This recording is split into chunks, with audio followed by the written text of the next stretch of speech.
The capsule that wasn't on the floor map. In Tokyo, missing the last train is almost a rite of passage. It means drifting through neon-lit streets with nowhere to go. Buying canned coffee from a vending machine. And then, eventually, searching your phone for the cheapest place to spend the night. Some people go to 24-hour family restaurants. Some sleep sitting up in manga cafes. That night, I chose a capsule hotel. It looked normal. That was the problem. I had been out with friends in Shinjuku, celebrating the end of exams. We promised we'd go home early this time. We always say that. By the time I noticed the time, the last train to my line had already left. My friends split off in different directions, each with their own plan. One had a girlfriend's place. Another lived close enough to walk. I was the only one from out in the suburbs. I told them I'd be fine. There are tons of capsule hotels around here, I said. I'll grab one near the station, sleep a few hours, and go home in the morning. They teased me a bit. Said to watch out for bedbugs and weird old men. No one mentioned ghosts. Why would they? Ghosts are for shrines and abandoned buildings. Not newly renovated capsule hotels with bright signs in English. I found it on a booking app. Capsule Stay K. Clean photos, good reviews. And, most importantly, the cheapest price within walking distance. The lobby was on the third floor of a narrow building. I rode a tiny elevator up, listening to soft jazz and watching my own tired reflection in the mirror. The doors opened into a white, overlit reception area. The floor was shiny. There was a vending machine humming quietly in the corner, and a row of slippers for guests. The man at the front desk looked to be in his 40s. Hair neatly parted. Glasses that caught the light. He greeted me in polite Japanese with a customer service smile. Good evening. One capsule, non-smoking? Yes, I said. Just for tonight. He handed me a form to fill out. Name, address, phone number. I wrote them down automatically. Under reason for stay, there was a small box. I hesitated, then wrote. Missed last train. He glanced at it, the smile on his face tightening for a fraction of a second. Then he slid a keycard across the desk toward me. This is for your locker and capsule, he said. You'll be on the men's floor, Area A, Capsule A18. He pulled out a laminated floor map and circled a spot near the end of a corridor. The map showed rows of tiny rectangles. Capsules. Stacked in 2 levels. Upper and lower. There were numbers, A1 to A18.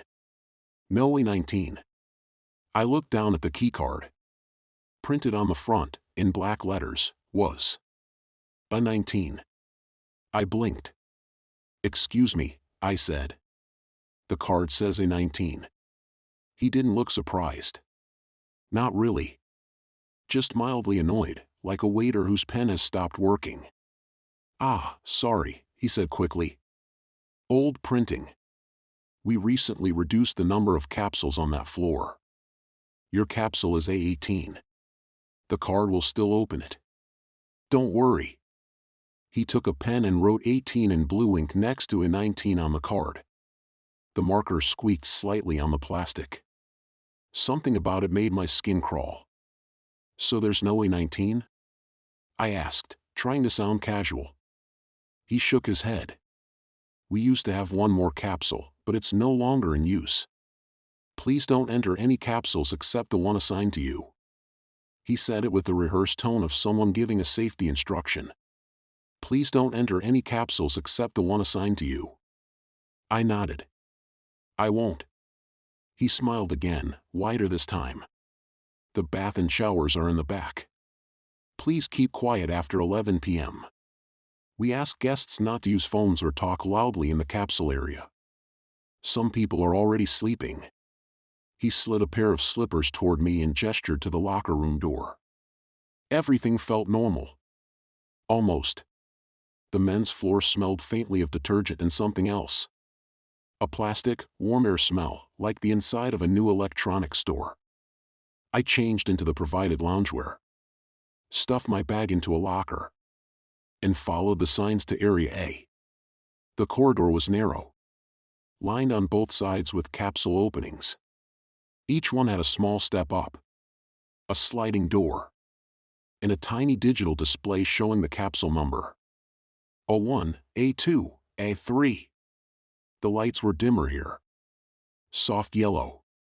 Most of the capsule doors were closed. From inside a few, I could hear muffled breathing. A cough. The rustle of someone turning over. It felt like walking between rows of hibernating animals. I checked the map on the wall. Capsules A1 to A18.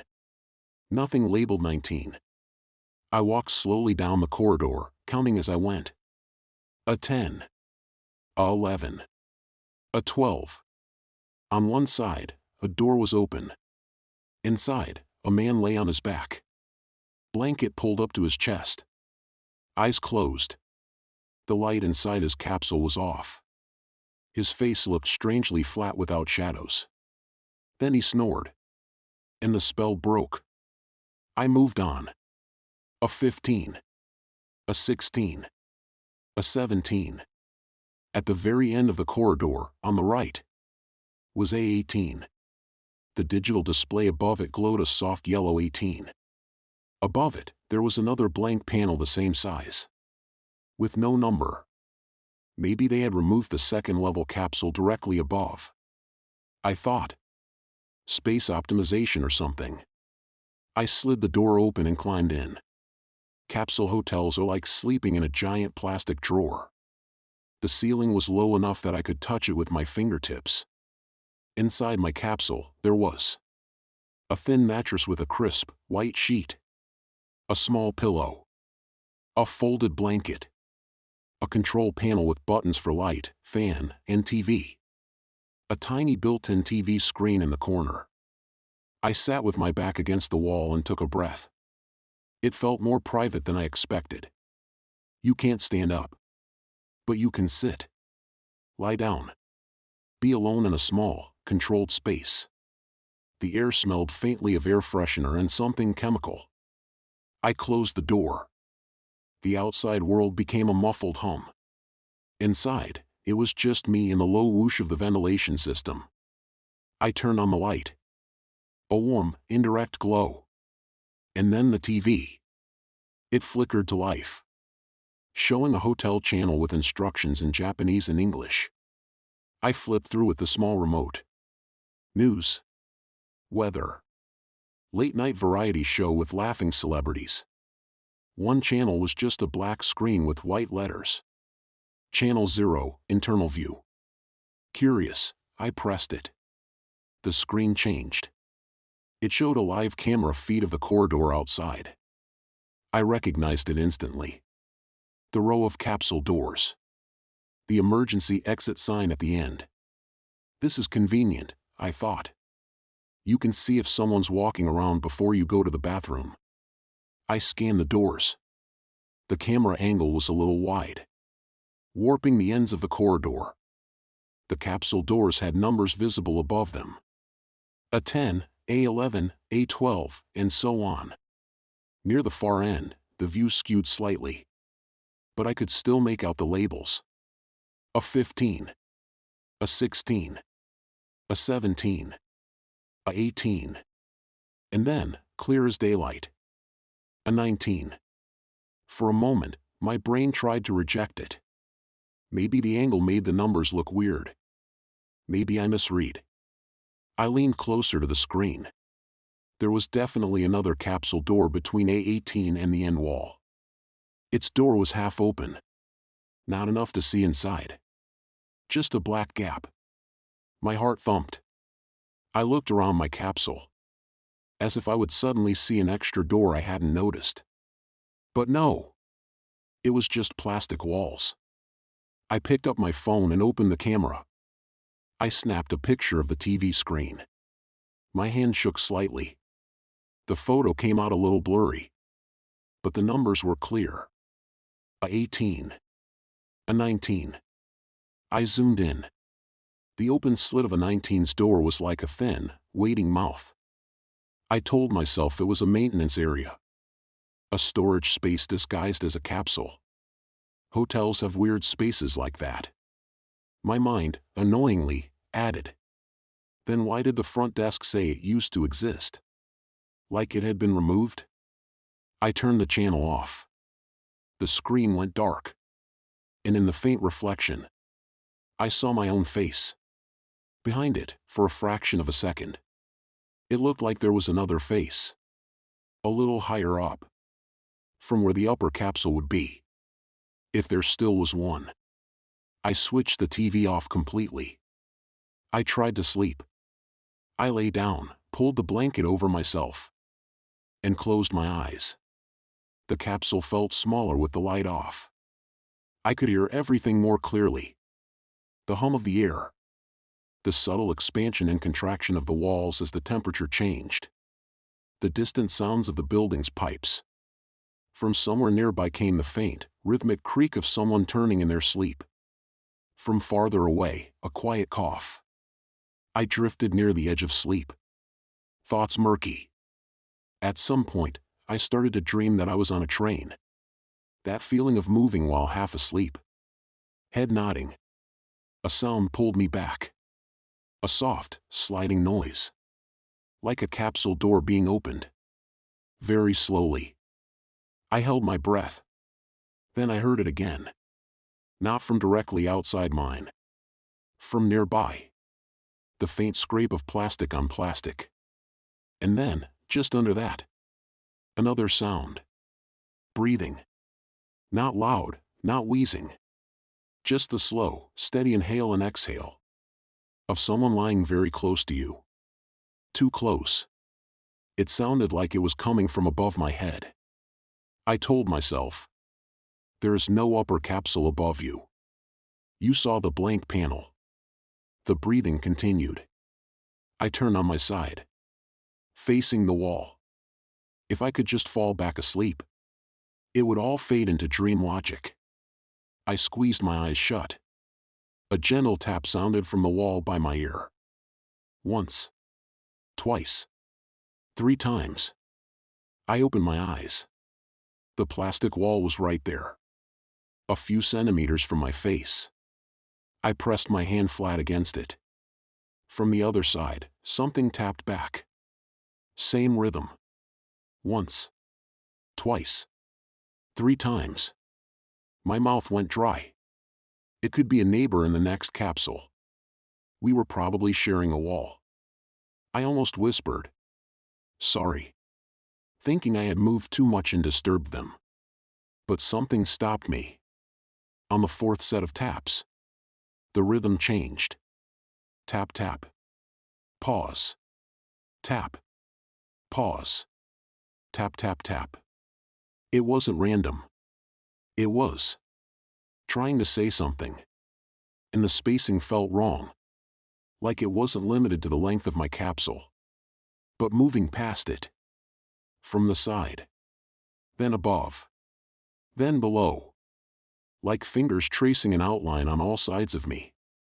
I reached for the control panel and turned the light back on. The taps stopped. So did the breathing. Silence rushed in. Thick and unnatural. I stared at the wall until my eyes hurt. Nothing moved. Finally, I flicked the TV back on. Telling myself I'd just watch something mindless until I calmed down. The screen lit up on the last channel it had displayed. Channel 0, internal view. The corridor appeared. This time, it wasn't empty. The angle was the same as before. But the lighting seemed darker. The emergency exit sign at the far end glowed more brightly, casting a sickly green tint. I saw the row of capsule doors. Some were closed. 1 or 2 were slightly ajar. The numbers above them were clear. A 15. A 16. A 17. A 18. And beyond that, a 19. Its door was now fully open. The inside was pitch black. For a short, horrible moment, I thought I saw something move inside that darkness. Not a clear shape. Just the sense of depth shifting. Like a tunnel getting longer. I stared, unable to look away. Then something else changed. The camera angle seemed to tilt. Just a little. Enough that I could now see the door of my own capsule. A 18. From slightly above. The sliding door was shut. Inside, I was sitting up. Staring at the screen. Blanket pulled around my waist. So was this live? It had to be. I lifted my hand slowly. And waved at the camera. On the screen, the me inside A18 did the same. Perfectly in sync. Relief washed through me. It's just a hallway camera, I thought. I'm scaring myself. Then the me on the screen kept waving. A full second after I had stopped. My blood ran cold. Inside my capsule, my hand had already dropped. In the feed, my reflected hand was still raised. Fingers twitching slowly. It looked like it was feeling for something. Just beyond the glass. My other self's head turned. Very slightly. Not toward the camera. Toward A19. The open darkness next to it. The me in the capsule did not move. Only the version on the screen did. He leaned closer to the door. As if listening. I could see my own ear pressed against the plastic. I hadn't done that. I was still sitting back. Frozen. Head nowhere near the wall. Something tapped on my actual wall. Right where my ear would have been. The sound made me flinch. On the screen, my double flinched a split second later. Like catching up. Then he looked straight into the camera. Straight at me. Our eyes met. I felt nauseous. The face on the screen smiled. My own mouth stayed frozen. From the darkness of A19. A pale hand emerged. It gripped the edge of the open door. Fingers too long. Knuckles oddly swollen. As if the joints had been bent wrong and healed that way. The hand rested there for a moment. Then another hand appeared. Higher up. Grabbing the lip of the upper capsule. But there was no upper capsule. Not on the map. Not in the actual corridor. Just in the feed. The thing began to pull itself up. Into a space that shouldn't exist. My double watched it calmly. Smiling a little too wide. I scrambled for the control panel and fumbled for the power button. The screen went black. In the reflection, for a split second, I saw my own face again. And, above it, the suggestion of another face. Looking down. With my eyes. But not my expression. I yanked the blanket around myself like a shield. The taps started again. This time, from the ceiling. I didn't sleep. I lay there until the faint gray of pre-dawn leaked into the edges of my awareness. At 5 a.m., an announcement played softly over the speakers. Good morning. Shower rooms are now open. Breakfast service will begin at 6. The ordinary hotel voice sounded unreal after the night I'd had. I slid the door open a crack. The corridor looked normal. Soft lights. Closed capsule doors. There was no A19. The numbering went A16, A17, A18. Then a blank wall. My legs were shaking as I climbed out. I walked to the end of the corridor and pressed my palm against the wall where the extra capsule should have been. The plastic felt slightly colder there. Or maybe I imagined it. On the way back, I glanced up. Above my capsule, the blank panel was still there. No door. No opening. My mind supplied an image of hands pressing against it from the other side. I walked faster. At the locker room, I changed back into my clothes with clumsy fingers. In the mirror over the sink. I looked worse than I felt. Eyes bloodshot. Face too pale. As I turned to leave, I noticed a notice board near the door. It had typed out rules for guests. In Japanese and English. No loud talking in the sleeping area. Do not bring outside food into capsules. Please use headphones if watching videos. Do not enter capsules other than your own. Do not stay in the hotel more than 3 consecutive nights. That last one was underlined. I wondered why. Underneath, there was a small, older-looking paper pinned up. The edges were yellowed. It was in Japanese only. The handwriting was slightly messy. For staff. If a guest complains about noise from Capsule A19, tell them there is no A19. If they insist, offer them a refund and ask them to leave. Do not move them to another capsule. They will already be on the list. Someone had scribbled over A19 in black marker, but the ink had faded enough that I could still read it. My stomach turned. I went straight to the front desk. The same man from the night before was there, typing something slowly into the computer. He looked up. Good morning. Did you sleep well? Did this place always have 18 capsules? I asked, ignoring the question. He blinked. Yes. On each floor, 18. What about A19? I pressed. On the staff notice in the locker room. It said. His polite smile thinned. That notice is old, he cut in. We should have removed it. Please don't worry about it. Then why is there a channel 0 on the TV? I asked. Why can I see A19 there? Something flickered in his eyes. For a moment, I thought he would deny it. Instead, he sighed. You saw it? I nodded. Did you go inside? He asked. The question made my skin prickle. No, I said quickly. I never left my capsule. He studied me. Are you sure? He asked quietly. Sometimes people don't remember. I remembered every second. The taps. The breathing. The hands. My double smiling at the camera. I'm sure, I said. He nodded slowly. Then you should be all right. The way he said it didn't sound very reassuring. What is A19? I asked. He hesitated for a long time. Then he said, when we first opened, we had 19 capsules. A19 was the furthest from the entrance. It was cheap. So many people chose it. Businessmen. Students who missed the last train. Salarymen who didn't want to go home. He adjusted his glasses. One of them never checked out. Something in his tone made it clear he didn't mean it in the usual way. They died? I whispered. We don't know, he said. We checked the cameras. In one moment there was a man sleeping in A19. In the next, the bedding was flat.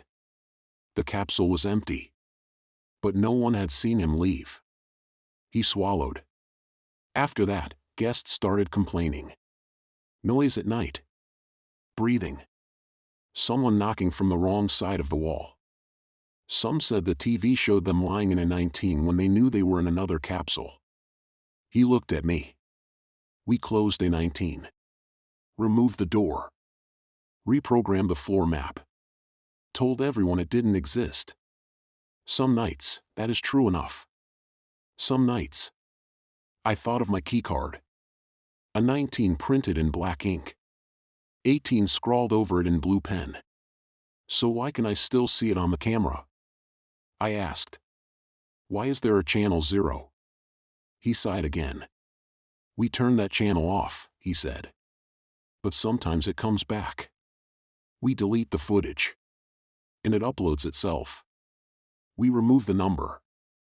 And it reappears. He lowered his voice.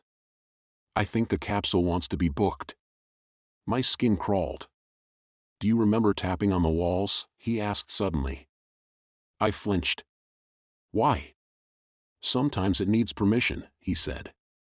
Someone to tap back. To answer. To acknowledge it.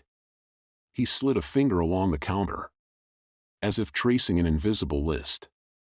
If you answered, it might follow you. Into other rooms. Other beds. He looked up again. His gaze was sharp. Did you answer? I remembered my hand pressing against the wall. The taps from the other side. I remembered wanting to say sorry. And stopping myself. No, I said. It was the truth. He relaxed. Just a little. Good, he said. Then you should be all right. He repeated the phrase in a way that suggested he was trying to convince himself too. He slid my receipt toward me. We hope you will stay with us again, he said mechanically. I almost laughed. I won't, I said. His smile didn't quite reach his eyes. That's probably for the best. On the train home, I kept dozing off. Every time I closed my eyes, I saw the open mouth of a 19's door on the screen. The pale hands. My own face smiling back at me with someone else's expression. When I got back to my apartment, I put the keycard from the hotel on my desk. I meant to throw it away. Instead, I left it there. Sometimes, when I'm studying late at night, I catch myself glancing at it. The printed A19. The messy 18 scrawled over it. Like a correction that didn't quite take. A few days ago, I woke up at 3 a.m. to a soft, plastic creaking sound. My bed doesn't creak like that. It sounded more like a capsule door being slid open. Somewhere just above my head. I lay very still. From the wall behind me, there came a gentle tap. Once. Twice. 3 times. I stared at the darkness. Heart pounding. My phone buzzed. A notification from the booking app I'd used that night. A new recommendation. Because you stayed at Capsule Staycay. You might also like. There was a photo of another capsule hotel. In another part of Tokyo. White walls. Neat rows of capsules. In the picture, there were 19. I closed the app without clicking. The tapping stopped. For now.